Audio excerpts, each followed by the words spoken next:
Sir మరొకటి ఏంటంటే తెలంగాణలో కానీ ఆంధ్రప్రదేశ్లో కానీ నోటిఫికేషన్ వచ్చిన తర్వాత చదువుంలే, ఒక గ్రూప్ 1 కానీ గ్రూప్ 2 కానీ పోలీస్ కానీ కానిస్టేబుల్ ఏదైనా కానీ నోటిఫికేషన్ చదువుంలే అనే ఆలోచనలు ఉంటారు. అవును సార్. ప్రభుత్వం ఏం చేస్తుందంటే ఉన్నట్టు సడన్గా నోటిఫికేషన్ ఇస్తుంది. అప్పుడు ఏంటంటే టైం ఉండదు. అవును. సో అలాంటి విద్యార్థులు మీరు ఏం చెప్తారు? మంచి క్వశ్చన్ సార్. ఇది గతంలో మనం ఆంధ్రప్రదేశ్ రాష్ట్రంలో చూస్తున్నాం. ముఖ్యంగా ఏం జరుగుతుంది, టెట్టో, డిఎస్ఓ, ఎస్ఐ కానిస్టేబుల్, గ్రూప్స్ ఇట్లాంటివి ఇచ్చినప్పుడు కనీసం 45 రోజులు మినిమం టైం ఇచ్చి ఫిలప్ చేస్తుంది. ఇప్పుడు మీరు ఇచ్చే టైం మాకు తెలియదు. తెలియనప్పుడు విద్యార్థి ప్రిపరేషన్ చేయడం కష్టం. అందువల్ల 45 రోజుల్లో ఏం ప్రిపేర్ అవుతాడు, ఏం చేయగలడు ఆలోచన చేయండి. చేసి కనీసం 4 నెలలు టైం ఇవ్వండి. 120 రోజులు టైం ఇస్తే గ్రామీణ ప్రాంత విద్యార్థులు ఏదో కోచింగ్ తీసుకోవటము లేదా మంచి పుస్తకాలు తీసుకొని చదవడం టైం ఉంటుంది.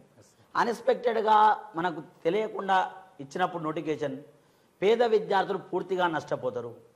దీర్ఘకాలికంగా ప్రిపరేషన్ ఉంటే తప్ప సక్సెస్ కాలేదు. అందువల్ల ప్రభుత్వాలు మనం ఏం చెప్తున్నా అంటే టైం ఇవ్వండి.